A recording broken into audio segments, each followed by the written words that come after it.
T D C اور national press club کے اشتراک سے ذیابیطس کے حوالے سے آگاہی سیمینار کا انعقاد۔ سیمینار کا مقصد کمیونٹی کو ذیابیطس کے بارے میں آگاہی فراہم کرنا تھا۔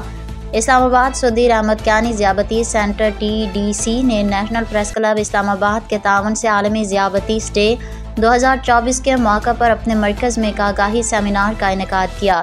اس سیمینار کا مقصد کمیونٹی کو ذیابیطس کے اسباب، اثرات اور اس کے انسانی صحت پر پڑنے والے منفی اثرات کے بارے آگاہی فراہم اور صحت مند طرز زندگی کو فروغ دینا تھا۔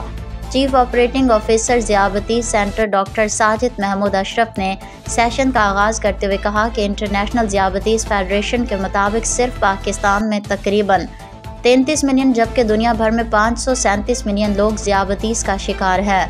دنیا میں ذیابیطس کے مریضوں کی آبادی کے تناسب سے 10.5% ہے، جبکہ پاکستان میں یہ شرح 26.7% ہے۔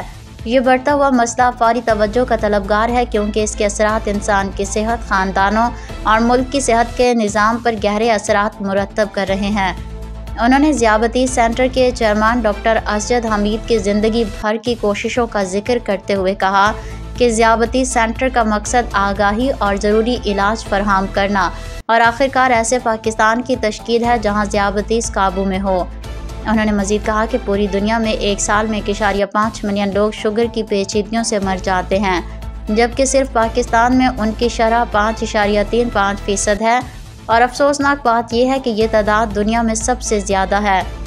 پاکستان اور دنیا بھر میں ہر 2 لاکھ میں سے ایک بچے کو شوگر ہوتی ہے، جس کا حکومت کی طرف سے تشخیص کا پرائمری یا سیکنڈری ہیلتھ کیئر میں کوئی پروگرام موجود نہیں ہے۔ میڈیکل سپرنٹینڈنٹ ذیابیطس سینٹر ڈاکٹر احسن نثار نے ذیابیطس کی وجوہات پر بات کرتے ہوئے صحت مند طرز زندگی کی اہمیت پر زور دیا۔